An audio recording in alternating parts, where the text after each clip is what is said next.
So some people are going to click on this video after this video is up and immediately go, what the heck is this guy about to talk about? So we're going to let some folks get in, but I'm going to give a quick premise of what tonight's video is. We had a few things in the pipe to get to you guys from a regular video. Unfortunately, the editor was not feeling well today, and we couldn't get a video out today. So why not have a live stream, and why not cover a subject that I get asked effectively every day, probably 50 plus times an email a day, of what is going on with GPU mining after Ethereum moves to proof of stake. And let's have a discussion tonight. It's going to be a very open format. I'm going to take content from the chat, and we're going to just pontificate all of the various possibilities. I'm going to go through my experience and just, help people understand my perspective of why I go long on GPU mining, why I continue to build content around it, and why we continue to build out the farm related around it. Now, this is not financial advice. This is a perspective of what we do and why, and that we haven't gone crazy, but it's a longer term play, and we are going to cover that tonight. What's up, my dudes? We're finally getting some folks in. Good day from Australia, says James Smith. Well, hello, sir. Doug Foltz says POS is not going to happen this year. I will agree with you, sir. I don't think so. I don't think they're on a trajectory to get it done this year. And that's okay. DJ Mines, what's up, my dude? Nice Strix card on display. It's actually still mining from our last test. I haven't touched this table. So the RibeTech table here has been here since the last video. We've been so busy getting the facility up. If you guys have watched the last video that we just had, that we are building a service center for GPUs and ASICs.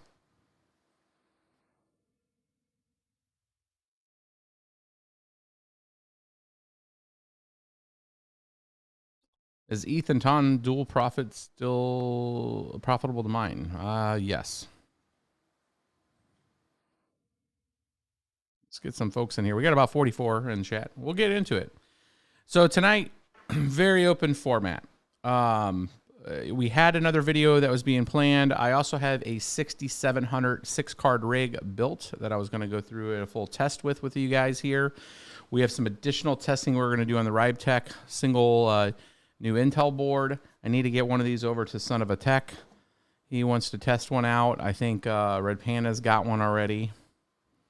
And we're going to cover a range of stuff, my dudes. So we're going to talk through GPU mining, what the outlook is, and I'm going to try to walk you guys through it in a concise way. So even from the folks that are on the fence right now of if they're going to join crypto, they're going to start doing some mining themselves. They find this video, they get lost on the internet, and they find this channel or another channel and start trying to mine even tonight. Like, what's it mean? How does it work? All that kind of stuff. So we're going to talk about the frameworks of all that tonight, and that really sets up subsequent videos that then dive into the deep dive of how to do that. So this is the what. Tonight is the what. I like structuring a lot of stuff around who, what, when, where, how, and why. And then from that, you can establish priority. You can establish risk and assumptions around that, and gives you a strong framework to make a decision on. And again, that decision falls back on yourself. So a lot of people always ask, what should I do? And the best way I like to explain it is, what are the options? How do I look at it as a person that's been in it for a while? And then based on your particular situation, we don't know your power, where you're at, heating, cooling, all of those other things that are very tied to making a decision if you're ever going to mine. Those are where you'll put those inputs into what that framework is, and then you get to make that decision if you want to choose to mine or not. So it's not a cop-out. A lot of people send me a message like, hey, man, like you just cut to the chase and let me know if I should mine. And it's like, well, it's a lot more deeper than that, my dude. The mining aspect of it is, yes, a GPU can be pointed to a network and it will give you a coin in return.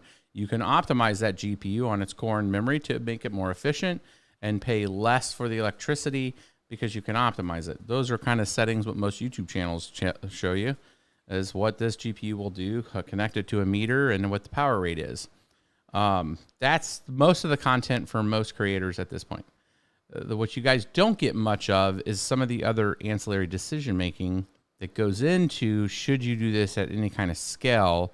And what I would say that is where it goes from your discretionary income, where you can just like, I can buy a GPU and try this out, to I've had a few people that want to reach out and spend money on this, and now I might manage it. What do I do? So that's going to be the discussion tonight, is if you have people or friends and family that are trying to get you, maybe you're watching this and you are the person that's doing the mining, like where is that checkpoint where you switch over and you take like capital and then start to do this for real on a bigger scale? What's that decision point? And like anything, it is a decision point, meaning like you got to get through all of the different elements of why it would make sense for you to particularly do that, and then you just make a call. And there's no right or wrong in it. It's just a call, and then it's all a speculation if it's going to work out or not. Don't let anybody convince you that any of this stuff's an absolute guarantee. It's never a guarantee. Like hardly anything. The US dollar isn't a guarantee. It's got a pretty strong backing, but it's not a guarantee. It's one of those things that you look at the situation and you make a choice. So let's go through the basic framework.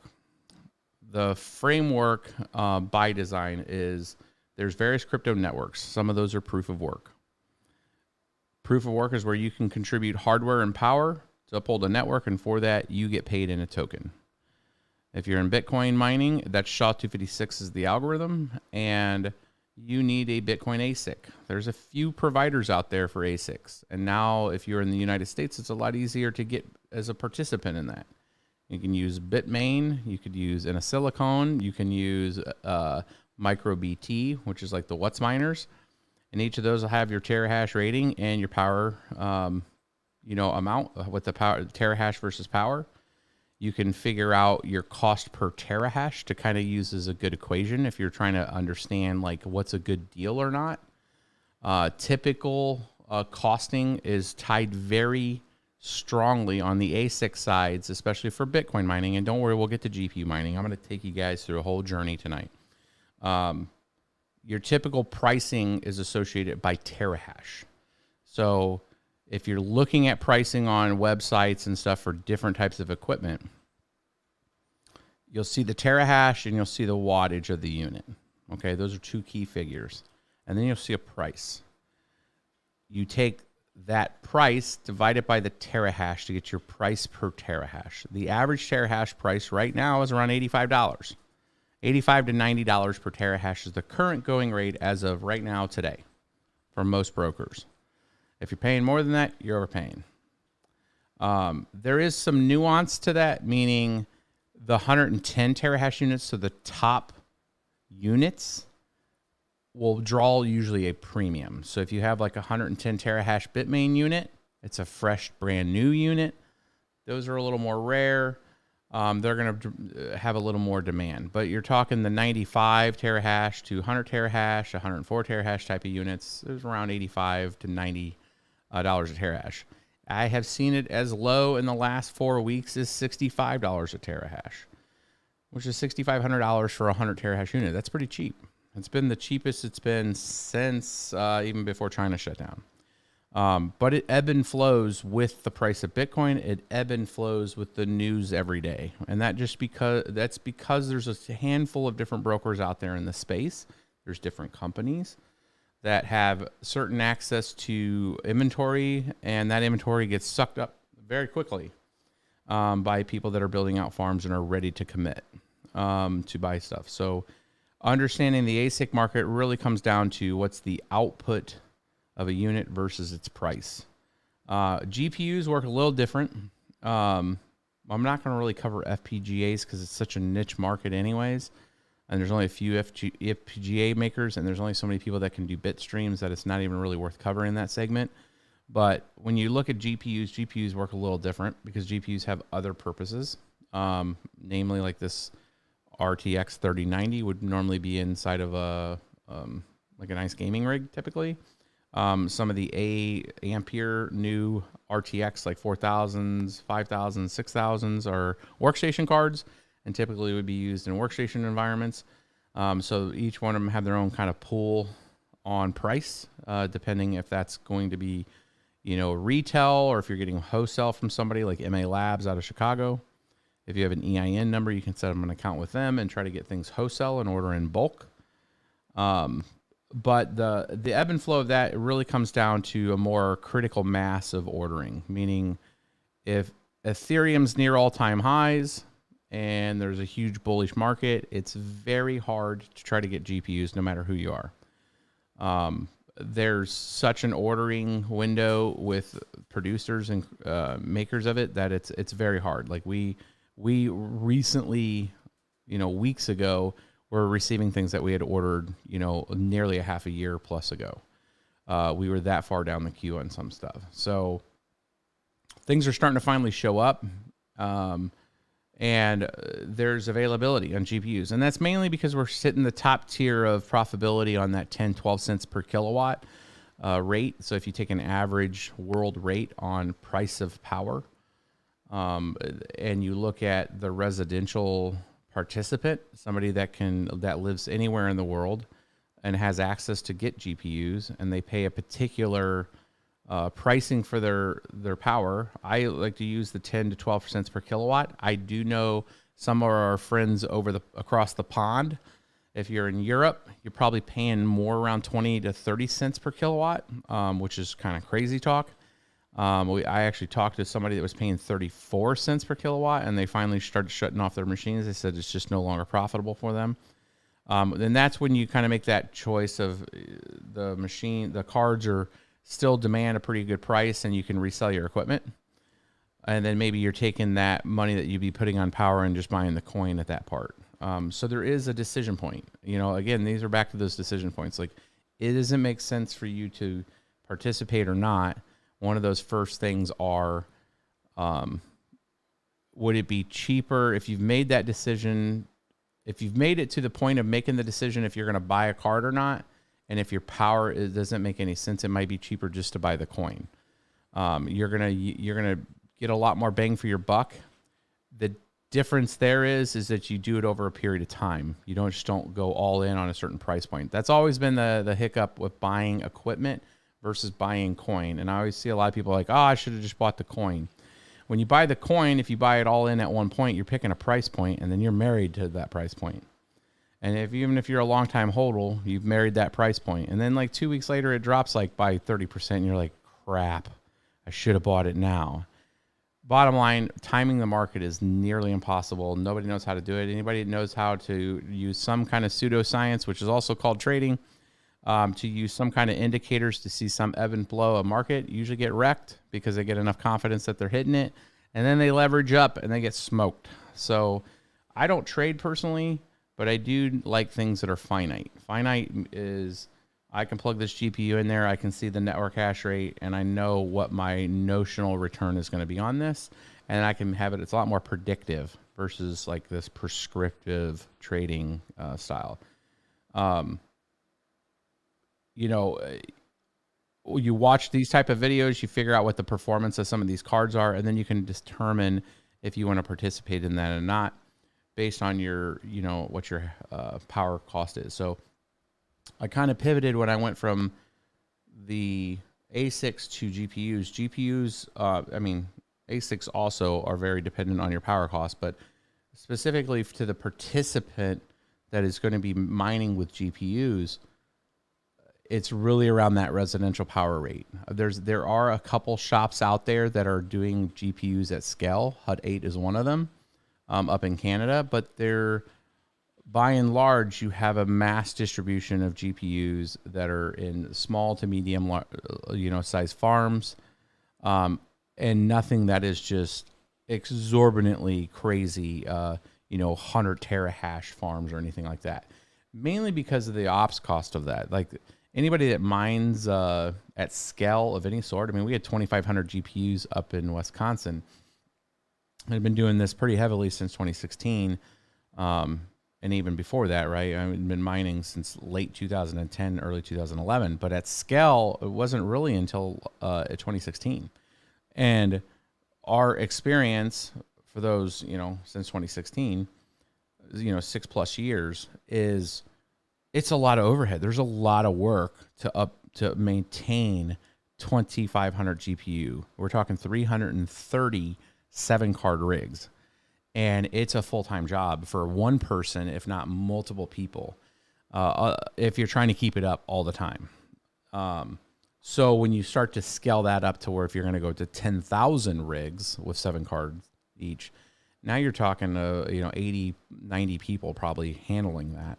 And that's a huge ops cost. So that's why you don't see huge GPU farms.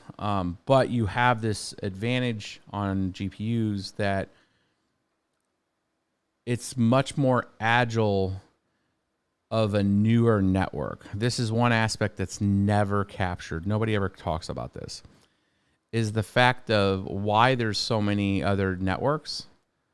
So we take a step back and you look at why is there anything else than Bitcoin? Well, one of the first things is people see something functioning and working, and then they say, I want to change that. I want to add a feature. So you have Bitcoin, the network's awesome. It's been around forever, and everybody has every incentive to break it or to challenge it, and it's been resilient. That's its strength. It's been here for 12+ years, and it's resilient as hell. It doesn't go away. It's functional. It's immutable, and you have this massive infrastructure all across the whole entire world supporting it. However, it's like steering a big ship. You're not going to make changes to it. Bitcoin doesn't have a hard fork. It hasn't had a hard fork. There's an argument there because like way in the early days, like in 2009, technically it had a kind of a fix that would be equivalent to a hard fork. But that was Satoshi fixing something and got all the nodes to just agree to it. But it was early in its days. But when we look at all these other networks, they've spawned out of just some level of innovation. Somebody wanted to try something different, a new feature set. So then you had Litecoin. And even before Litecoin, you actually had a few other things before that. Litecoin's always called the number 2, but there was actually other SHA-256 coins that were created off of forking Bitcoin's code. But you look at what these other networks try to do and try to provide. Ethereum with its EVM structure and having this 3-tiered kind of database structure and the way it handles state and the way it handles the transaction, aspects of the way the chain works. And then you had all this rich content being able to be built on top of it. Bottom line, you have the consensus mechanism, which is the mining, which they're trying to move to proof of stake. And then you have these other feature sets that get built on top of them. That's where we get the ERC-20s and the ERC, which is all the different coins that Ethereum can spawn off of. ERC, 721s, when we're talking NFTs. We look at that richness is where a lot of these other networks spawn. Where I was going with that is that you have these other networks like Flux and Ergo and Ravencoin that have rich development environments where people are contributing to new features, new things that are part of this ecosystem. And circumstantially, you get a token for upholding those networks. So when people start saying, hey, they're shit coins or, they're not Bitcoin, so they're dead to me. You got to also understand that that's a closed, very minded view of what's the realm of the possible. There is obviously many coins out there that are doing a money grab and trying to spend a token, and you got founders rewards and all this other crap. But if you look at the heart of where a lot of these core networks that have very strong followings have tried to address is adding a new feature set, something that they couldn't pivot on make influence on another network. You see that on the data rich, EVM style change, which is like the Ethereum virtual machine. When you look at like the smart contract architectures and the innovation that's coming on, like something like Ethereum, to where even Ethereum themselves, Dr. Gavin Wood, Charles Hoskinson, Vitalik Buterin, Joseph Lubin, right? Those are the 4 core people that started Ethereum. Dr. Gavin Wood went and spun away, had a different opinion, spun away and made Polkadot. You had Charles Hoskinson spin away and make, Cardano with a group of people. That's where these things come from. People have different ideas. They have different features. And then they go and build those features. And there's an incentive mechanism that's built into some of them. So when I look at that, I look at the facts of that. Now, again, that's not political. It's not opinion. It's just facts. Like there's another token. There's a set of features. Things happen. Right, wrong, or indifferent. You can care, love, hate them, whatever. It is just what it is. You participate in upholding some of those networks. You make a node on some of those networks, make a master network or a master node, and start getting a contribution and getting a return. It is what it is. It's mechanical. So I like to take things from the non-political view of what is the network doing, who's creating it, and is it providing value, and what's the return on that value that we do from a security architecture, providing hardware to it. Does it have a return? So again, it's not like shilly. It's not, do I participate or not? That's the only question. With something like GPUs, and this is kind of getting to the point of where I was going with this long tangent, is the agility that GPUs allow people to do is somebody can spin a new network up, and they can have a consensus algorithm that's proof of work. If they're proof of work, it's much easier to get adoption and folks to participate, to uphold that architecture with GPUs. Because essentially it's picking an algorithm, may or may not be used before, and then they can create a new miner for it. And then immediately you have this potential growth of people that can organically move over to that algorithm with their hardware. And that's something that somebody can discover in the middle of the night and, read up on the white paper and say, you know what, I want to try to throw some hash rate to this. I have, a couple rigs. I'll throw one card on it. I'll see what it does. And then I'll start earning some tokens. That visceral experience, that first time that you do that, and you don't have to ask for permission. You learned out how to do it technically, either from somebody like myself or somebody that also has another YouTube channel, and then you yourself can participate. Grab a graphics card and participate and get tokens for upholding that network. That experience is real, and people enjoy that. And part of it is money driven. Part of it is also participation, and then just trying to understand how the network works. And circumstantially, there's money involved because that's the reward for it. And then when you start to scale it, you're like, okay, I want to work in this business, and can I scale to a size that it provides for you and your family to where this is the space that you work in, right? I firmly and confidently believe, not financial advice, just my own opinion, that this space is growing at a clip to where that's where things are moving to where it starts to move from that permissionless state. You can participate and return in reward for your efforts, because it is real effort. People are like, oh, you miners, man, you just buy cards and you screw us all of us gamers over. And like, dude, it's real work. Like, it's literally real work. Like, you got to put these things together, and they don't work all the time. And some of this stuff's cumbersome, and there's a lot of developers that are contributing to try to make it better.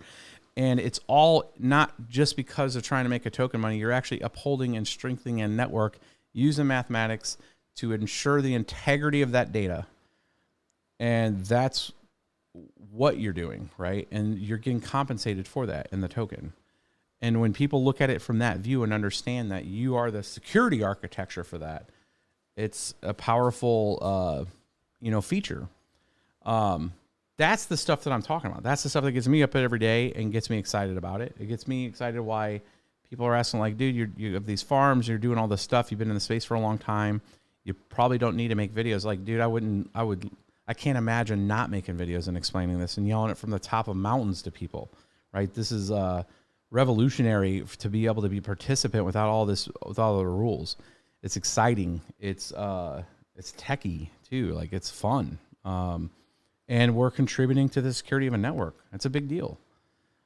This is the organic ecosystem that I think is lost on the proof of stake guys, right? They have this vision, and I'm not against proof of stake. I am against the attacking of proof of work because they don't understand the integrity, the separation by natural, or the natural order of being even trying to buy things geographically. Like, you can't just go to one store and buy up all this hardware. There's only a few pieces of hardware at each store all around the world. So naturally, there's a natural distribution. For the math guys in the shop that are listening right now, that natural distribution of ordering by the supply chains to try to make sure that there's enough graphics cards available all over the planet naturally gives people this ability to participate pretty much on all corners of the planet. So you have this ability to use the existing infrastructure to force project hardware in retail stores to people, and you're not like falling on one or two single conglomerates that just are force feeding a single set of graphics cards to one person, right? There's just stack on stack on stacks of benefit to having GPUs out there mining. Now, is Zach ever going to go to change Bitcoin or any of that? No, because the natural progression, once you get enough inertia behind something, and then you get the growth from a price point standpoint, then people have the incentive to then try to optimize that particular algorithm in such a way that is optimized that then bubbles up to these larger institutions. And we've seen it with the early days with like Zcash and some of these other ones that went Siacoin, Decred, all these ones that were very promising development and teams, but lost their grassroots, focus the second they stepped away from GPU mining, and they let it go to ASICs. Unless ASICs were in a retail distribution, they've lost their thunder. I mean, like, who talks about any of those coins anymore? Not a lot, because you've lost that infrastructure support. And you've omitted it to just a handful of holders that don't have no reason to talk to each other. They read a script, they run an Ansible script, throw some coins into a node, and then step away, and then you've lost that entire ecosystem of conversation from people. That's where GPU mining, I think, is going to continue to succeed with several coins that lean into it. And as we start to get major price discovery on some of those tokens, maybe some of them do go by the wayside to split houses, which in my version of split house is where you have both mining and some kind of proof of stake node, which you have somewhat with Flux. You have that with like Dash does that. A few of the other ones have a hybrid model. But I think that's the future state. I think that's the future state in 2022 if ETH actually makes their timeline and goes over to proof of stake. I think you're going to have a handful of tokens that are going to rise. They're going to get the focus indirectly because people are going to wonder where the hash rate's going. And I think you're going to see, again, not financial advice, this is my opinion and my observation of the years of being in this space, that you're going to have a lot of signal noise things happening to some of these other tokens. And it's going to push price with that, because people are going to be like, well, if this is going to gain all the hash rate, that's all a huge infrastructure of power, power and network around it, and people supporting it, then people are going to front run that price and try to pick it up before there's, a huge amount of hash rate on it, which is kind of sets it up for hash rate to move to it anyways, because now the price point's higher. So, I've covered this many times, in this being, what coins benefit from this. Ethereum Classic has one of the best setups to benefit from it because it's the same essential setup as Ethereum. The only thing we have with that is there's certain ASICs that are going to move over to that network. Ethereum Classic does have a real chance that a lot of ASICs are going to move over to it, and it's going to just push GPUs out to where it's, and you'll know that feeling where if price discovery doesn't move, hash rate's high, and we're all sitting around going, well, it doesn't make any sense. Like, it's unprofitable with the most efficient GPU, then you know that ASICs have moved over to ATC. That's the only thing I foresee coming with that, where when ETH moves over to proof of stake, if ETC's hash rate goes to like 100 terahash and its price is around the same, then you can do the calculus to figure out that, okay, that was a majority of whatever available ASICs that were the most efficient moved over to Ethereum Classic because they're profitable. So if we're talking the 5 gigahash iPolo supposed ASIC that never really went retail, if iPolo has that unit and it's 2,000 some odd watts, I think it's 2,200 watts for 5 gigahash. That will be the best ratio of a type of machine that would move over to ETC. And we'll be able to do the inverse of that to figure out how much hash rate moved off of Ethereum and is distributed. All the most efficient ASICs would go to Ethereum Classic if they could support ETC cache. So then that'll push all the GPUs off unless it has a huge amount of price discovery. And that price discovery, it needs to be that $300, $400 price point on ETC to handle a large load, 30, 40% of Ethereum's hash rate. Then you have Ergo, you have Flux, you have Ravencoin, all that need to have, an order of magnitude increase in price to offset even a third of that Ethereum network coming over. And we have an update to the mining model. I've been working on this to update for you guys, which is it's a prescriptive approach at looking at what would the price discovery have to be, taking a base assumption of a moderately efficient Ethereum card. So if we take like an RX 480, an RX 580, optimally configured, and then we take a couple different views of that. Let's say like a 5700 or a RTX 2070, something that's kind of mid-range, 40 mega hash for less than 100 watts. How many of those would be your calculation? What would be the hash rate that would move over? If say there's 40% of Ethereum's network on ASICs. And so now you had 60% of that 970 terahash moving over. You had 650 terahash moving over. What's that distribution look like? Then for things to be profitable at 10 cents per kilowatt, what's the calculus in that price point? And the mining model, it's a little crazy. I mean, you're talking $400 Ethereum Classic pricing. You're talking $1.50 Ethereum Ravencoin pricing requirement. You're talking Ergo prices in the $40, $50 price range. I mean, it's pretty substantial to absorb all of that hash rate right away. Now, I'm not going to speculate it. What I can do is tell you what it would need to be based on what we know. So it's using the known state of network, which we can all see, it's transparent, and then looking at the known state of each of the coins and their prices, and then just doing the math. We have to make those assumptions of what of that hash rate on Ethereum is GPUs and what is ASICs. That matters because ASICs are locked to an algorithm type. ETC cache is close enough that some of those ASICs can be used on ETC.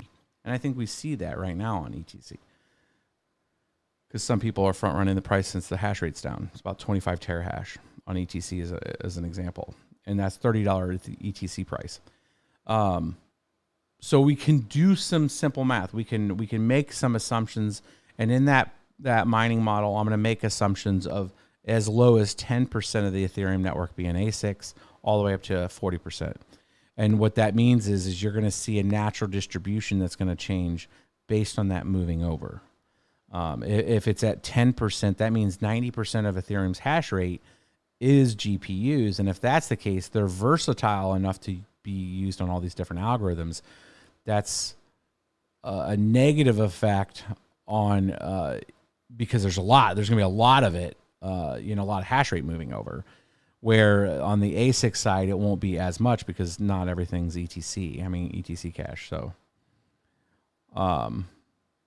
we have 326 people in here, 34 minutes on there. I've kind of ranted for a little bit. I mean, again, no real agenda on this. Is this the kind of content I was 50-50 if I would go live with this kind of content. I didn't know if you guys would want to have this little pontification or at least go through my thought process on it from being in this. Again, I'm just a dude that's been doing this for a long time with you guys. And these are conversations that I have regularly with people because people have questions with, what's going to happen with proof of stake and all that kind of stuff. And how do I go, look at it? And I look at what I can do. What do I have control of? And what do I have the ability to calculate and figure out my risk, right? Again, that's the who, what, when, where, how, and why, and then the risk and assumptions. My risk is that the other coins don't price appreciate, and there's nowhere for the hash rate to go. The assumptions are that pricing will front run ahead of Ethereum actually going proof of stake, and you'll see a lift in price. I think that's going to happen. That's my guess. It's not fact. Nobody knows, right? But that's my guess, is that there's going to be so much signal noise related to Ethereum finally locking their baseline, going through their test and iterative test stuff, and then people start to see the confidence from the Ethereum team and the community that, hey, the merge is actually going to happen. And then they're going to pick a date. And what's going to happen is the moment that date is chosen for Ethereum, the Ethereum development team says, you know what? This is good. We're okay. Let's ship it. Well, that shipping it is going to be a date, and they're going to target a block. So when that date gets produced and they come out and say, this is the day, my opinion is articles will fly right after that of like, okay, what happens to all the hash rate, right? And that's going to create a signal noise event. That's like a rolling wave. People are going to do discovery on some of these networks. They're going to do discovery on Ravencoin. They're going to do more discovery on Ergo and Flux. If there's any other new coins that start to come on the market here in 2022, and they're going to see what would it take, and they're going to do. I mean, they may cite some of the models that we're putting out, but the larger institutions are going to look at that and they're going to say, where's this hash rate go? Now, why do they care? You probably go like, why would they even care? Why does this matter? It's just some dudes in a basement running some miners. It matters because the semiconductor industry cares, right?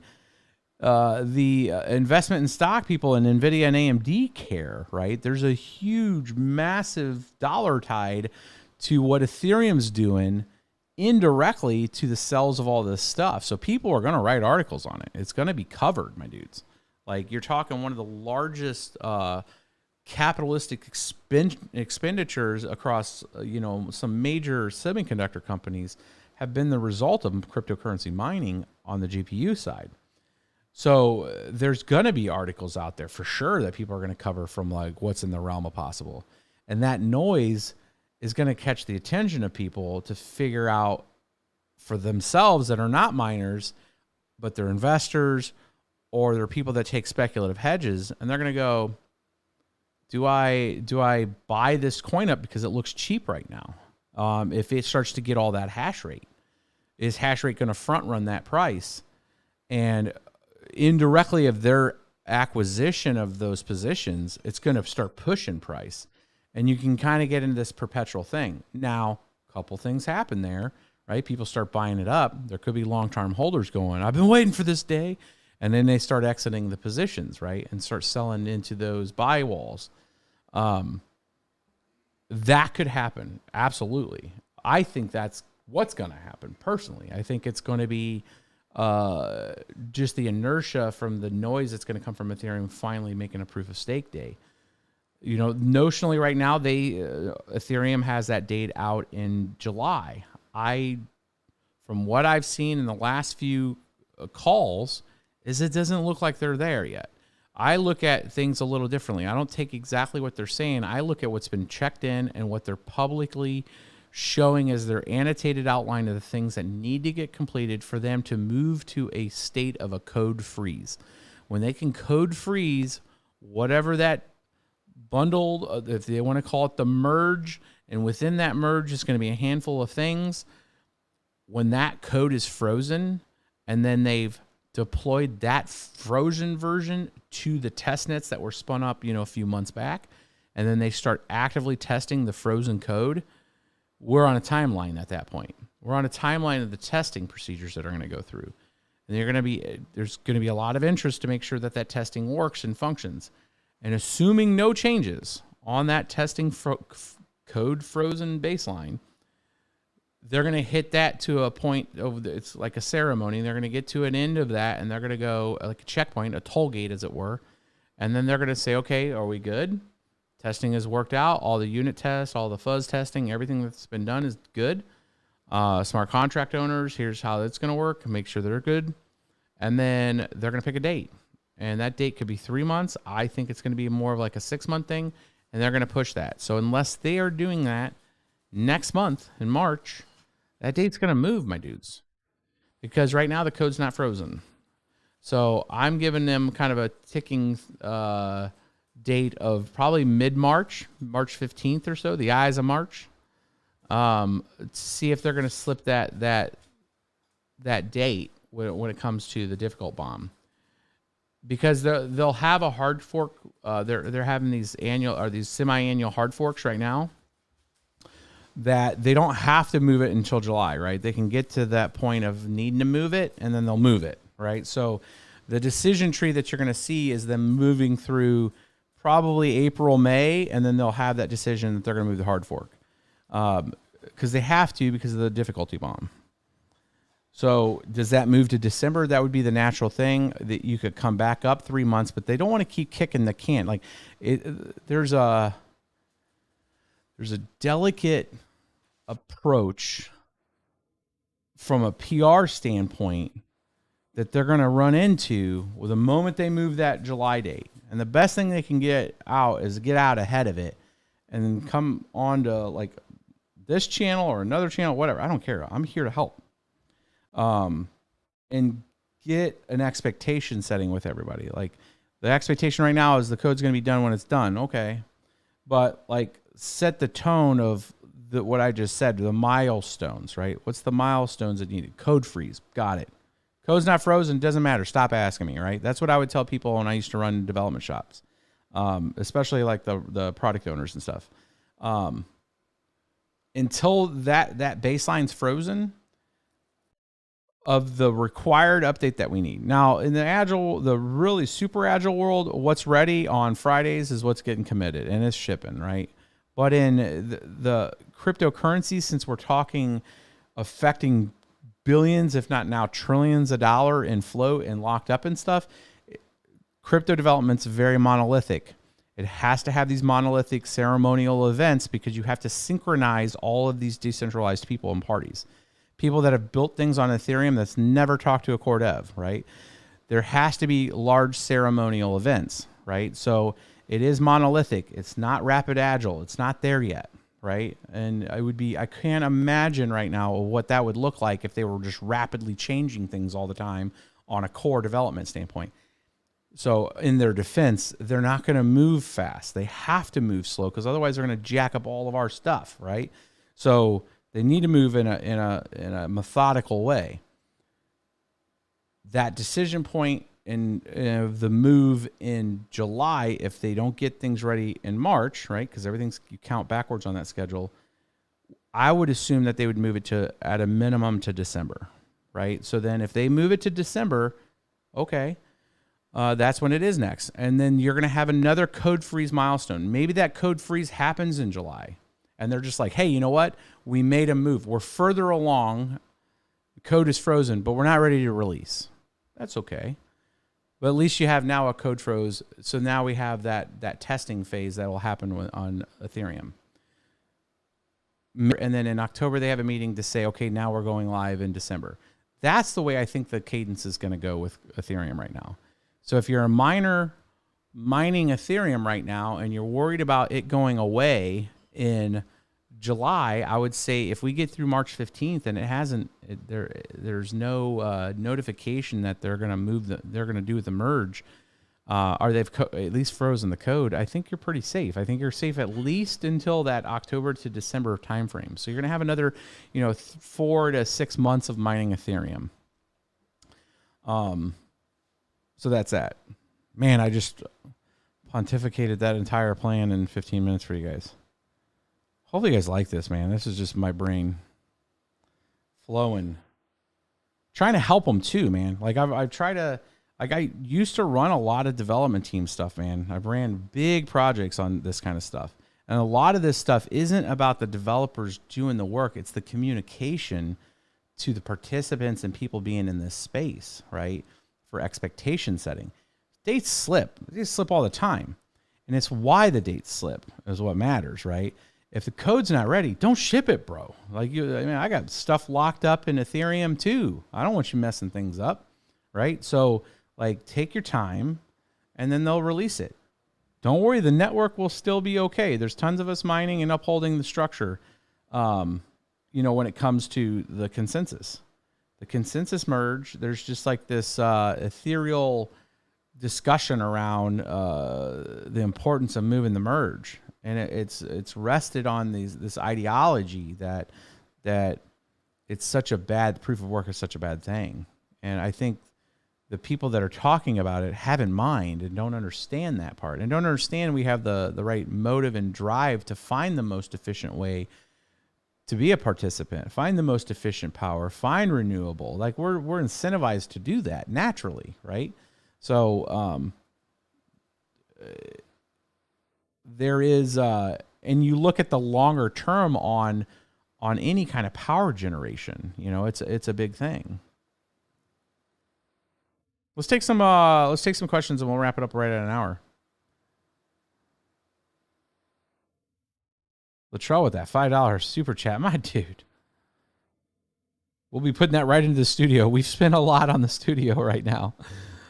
You guys are gonna go crazy on what you see, what we got for you guys on the studio.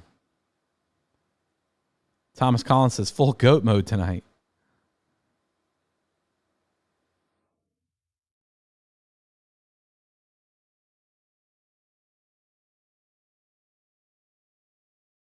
I know you guys got some questions here. Let's see here. So he says, you guys actually use Ethereum. So that's Scott says, you guys actually use Ethereum. I'm not even interested in that obvious risk. Because, I've used Ethereum. I've been using Ethereum since the beginning. It is very expensive to transact on right now. So it's hard to suggest people to use it right now with the fees. It's really kind of an NFT playground right now.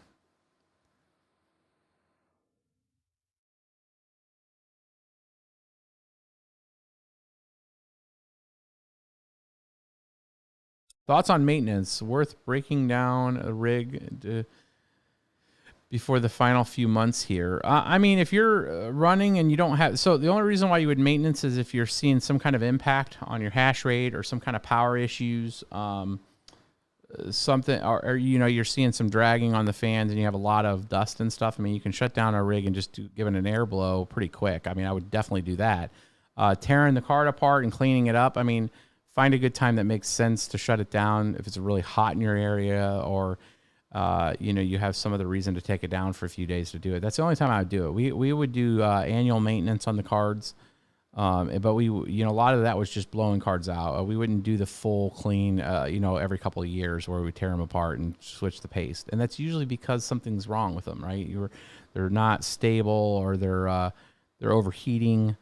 Because the paste is dried up. I wouldn't tear a card apart unless you have an issue, because it's just not worth the time, right?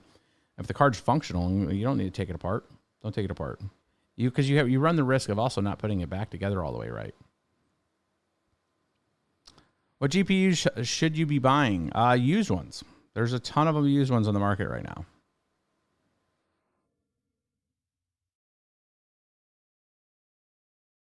Got a few more super chats, my dudes. Hey, all that, we do appreciate the super chats. A lot of that goes, all of this goes into that studio build. We picked up a big smart board that's going to be sitting behind me in the new studio, and that smart board is going to allow me to interact with you guys in a whole different way. So I'll be able to share a URL that the smart board is connected to, and then you guys will be able to in real time be able to get the content that I put on the smart board. So if we're doing like a build out or design or airflow or thermodynamics, any of that kind of stuff from an education standpoint, you guys will be able to actively be connected to that smart board and be able to save those outputs. I can't wait to share that with you guys. It's so much fun. Oh, the super chats, my dudes. What would influence your decision towards the A4000, 5000 versus other GPUs? That's a great question. One of the reasons why we went with the A4000, 5000 was availability. They were a little higher than if we would have just went with regular GPUs, but we couldn't buy them in bulk. So getting the availability, and plus they were kind of the tip of the spear when it comes to NVIDIA's architecture right now on the Ampere side. So like the A5000 gets 109 mega hash at 230 watts. It's super efficient. It stays cool. It's just kind of the tip of the spear right now. And it was availability. I would love to see an offering from AMD in the same way. We have the BC 160s. I actually want to do a larger build with that. You guys seen a video of us doing that. Those are pretty close, but they're not proportionally priced right in comparison to the 4000s. Do you think GPU prices will go down soon? I do. I think we will. I think GPU prices are slowly starting to slide.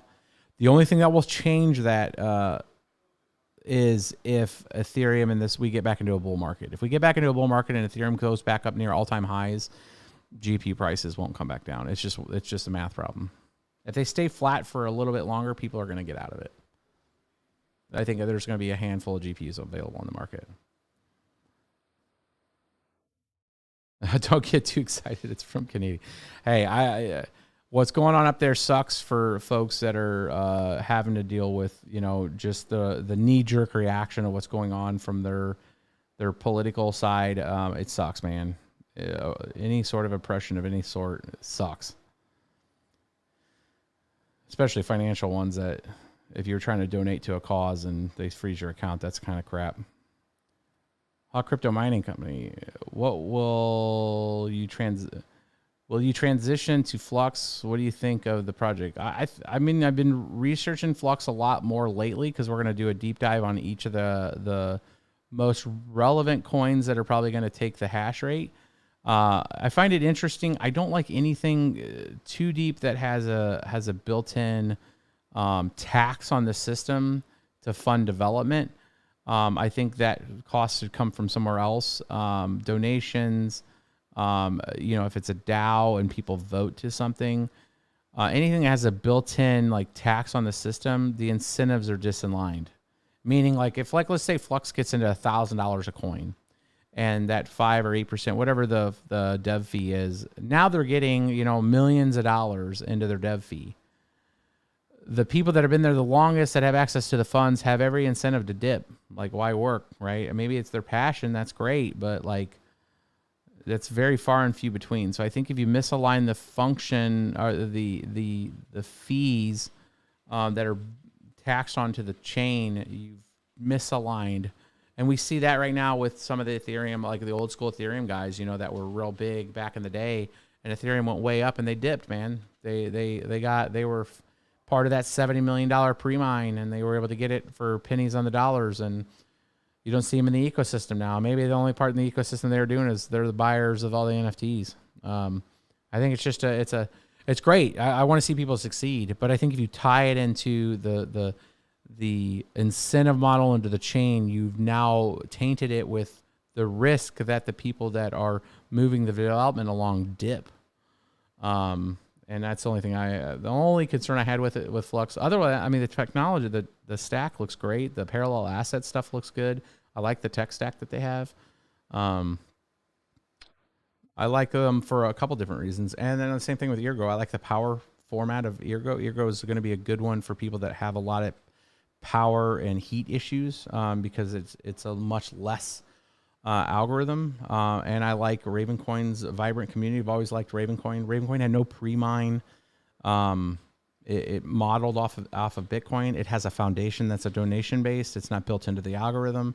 There's built into the business rules. There's a lot of positives that Raven reminds me a lot more of Bitcoin than any of the rest of them. Let's see here. In France is around 15 to 16 euro per kilowatt price of electricity, pretty much increasing at the moment. That sucks, my dude. Man, we just got 3.5 cents per kilowatt here, and we're stoked about it. It's a great rate.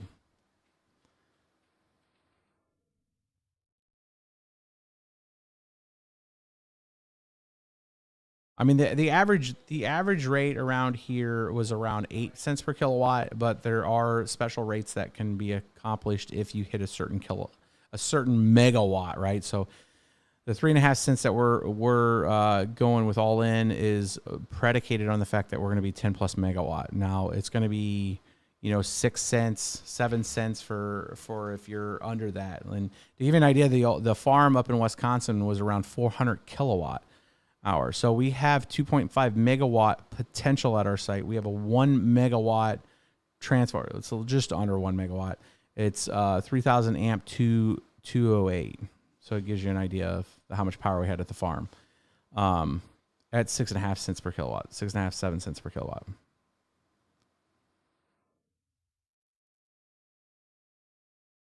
But we were under a megawatt most of the time. So we couldn't get the really, really good rates until we were over 10 megawatt.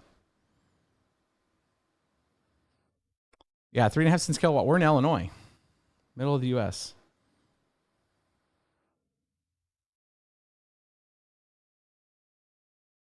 When Ethereum goes proof of stake, do you think NVIDIA might just release the proper unlock driver for all LHR cards? No, I don't think they will. I mean, so I say that without knowing if there's a lot of overhead on updating LHR. So if they're paying somebody, and there's some complexity and it's added a lot of testing to their release driver cycle, meaning like they have to like manipulate the driver in such a way that puts a lot of risk at like impacting games and stuff. And then if Ethereum goes away, then they just like, hey, we're going to stop doing that. That's the mindset of NVIDIA. If they were to make a decision like that to get rid of LHR, it wouldn't be because cryptocurrency. It would be because circumstantially Ethereum goes away and there's a less likelihood of somebody else using their card for that. And there's a huge expense related to doing the LHR driver updates. Then yeah, they'll nuke that because they would be like, hey, it's not a risk anymore. No more LHR.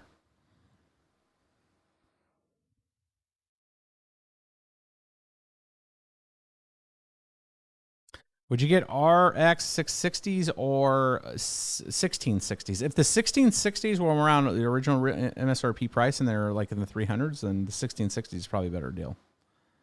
As long as you're getting, 6 gig or better.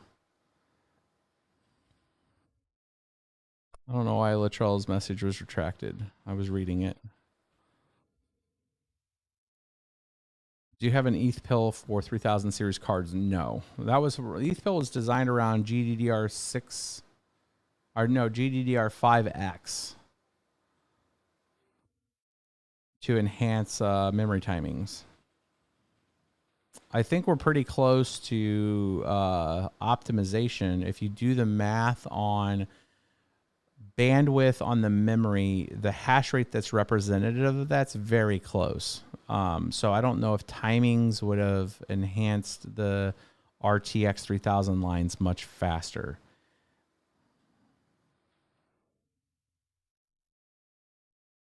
Where you could have done the math on like the 1080s for anybody that's not following what the ETHPill was.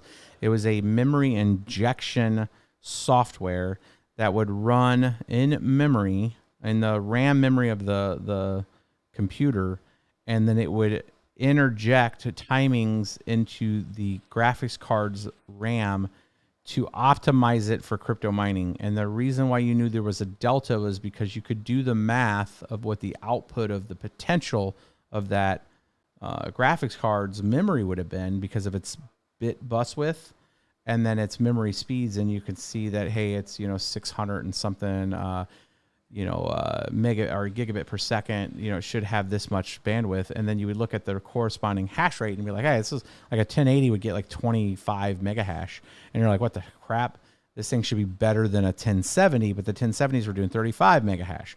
So the 1080 doing 25 versus the 35, you needed that EthPill, which is that software, to then create the memory timings, and now you would exceed that. You'd be up at around 42 mega hash, which was better than the 1070. So when we look at like an RX 3000 series, we can see what its potential bandwidth is on the DDR6, also against its bit bus width, and then you can figure out like, oh, well, this should be 42 mega hash. This should be 60 something mega hash. This should be 100 theoretically.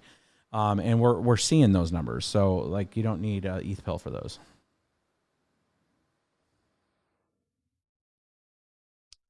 Got some 6700 XTs for 700. That's a good price, my dude. My last time we bought them, we were paying $819 for them. So $119 more.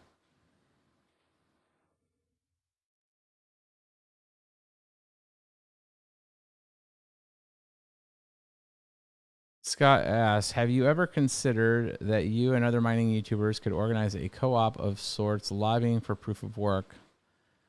Sad to me that Satoshi's dream of GPUs decentralization is dying. I mean, so I think from a Bitcoin standpoint, SHA-256, I think Satoshi's dream is still alive. Like the democratization of when China shut down mining, it opened up the world to be able to be a participant in a much larger scale. And we've seen this massive separation of all that hash rate across the US, Canada, Mexico, Ecuador, El Salvador, South America, Europe, North Africa, throughout all of Southeast Asia, Australia, New Zealand. I've seen mining farms across this entire planet now. So from Satoshi's, original vision of having what mining could become is more, entities would start to build hardware for it. And we're also seeing Intel, which we'll see their stuff coming out here soon, February 23rd, my dudes. Intel's going to announce their actual chips and who their participants are on Bitcoin mining. And we're seeing Samsung get into the game. So we're seeing large semiconductor industry on top of the known in the Silicon, MicroBT, and Bitmain all being part of it. We're going to have 5 to 7 big companies, semiconductors, fabrication, TSMC, involved. Then I think that's happening. It's just at a much more larger enterprise scale. However, people at home can mine. I mean, we've set up tons through Crypto World for miners with people that have 1 or 2 at their house, right? And they're participating and, getting $27 to $30 a day, right? So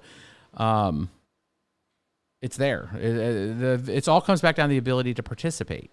That's what drives that.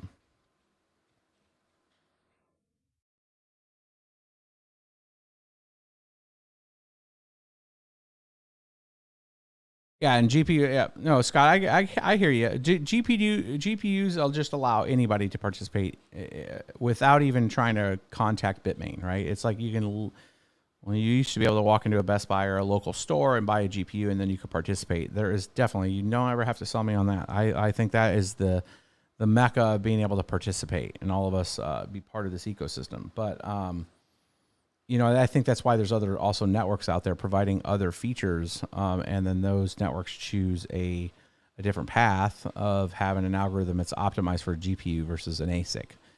And the ASIC is like the core, right? It's the main processing unit. When you take an algorithm like proof of work, or a proof of work algorithm that has other feature sets that leverage memory and input-output bus speed and that kind of thing, is where you separate the concept of mini ASICs on a cluster of boards to this more thing that looks and feels like a GPU, right? It has a core, it has a high-speed memory bus, it has high-speed memory and storage and quick access memory, like high amounts of cache memory.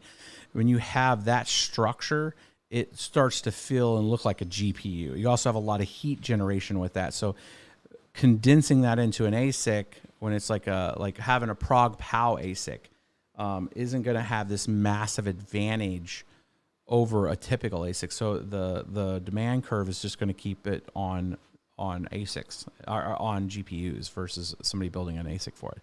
So algorithms that center around that kind of architecture that looks and feels like a GPU, I think are going to remain GPU. Unless the incentive gets so crazy, then we're going to see ASICs that are 8,000 watts and look like a cluster of GPUs all kind of packed in with each other, probably under some kind of water cooling. All right, my dudes, it's been an hour and 5 minutes. I wanted to try to keep this to an hour. The questions were great. If you guys like this, I can try. So we're trying to build a schedule out for this channel that's going to have me doing at least 1 to 2 live streams a week. And then we're going to have 1 day a week that is kind of giving you guys an introduction to our growth in the ecosystem. We have 11 people now that work for Bits Be Trippin'. And I want to introduce you guys to those folks and give some of those folks some opportunity to be, on the channel, on the streams with you guys. And, they're learning. And I want to take their journey and walk through that experience, kind of like we did BBT Ray as like the noob series. I want to take them through that with you guys because they're inexperienced kind of in the spaces. They're learning the on the job type of stuff with us is good for other folks to kind of witness and see because they're going to ask questions and have perspectives that I don't give you, right? And then I can read 1 or 2 questions, but we have a really good engaging conversation. And then you guys get to see that, and then maybe they're asking a question like, damn it, finally, somebody asked that question that I've been trying to get answered, and you guys can then see that experience. So we're looking at 1 to 2 videos like this a week if we can do the streams, and then having more compartmentalized content, throughout the week. And then that, I think every Sunday is going to be kind of the not necessarily crypto related, but around the channel related stuff. Our stuff that's just around us. GG says, nobody's like you, Bits. Well, there's a lot of really good channels out there. You guys should totally follow those other channels too. We're all different and have our own ability to communicate and, take that journey along with you guys on that. So thanks again for liking and subscribing. Hopefully you guys enjoyed some of this content. Hopefully we had a few people listening in, and this was their first time. They found the channel. They've been listening in. So I will catch you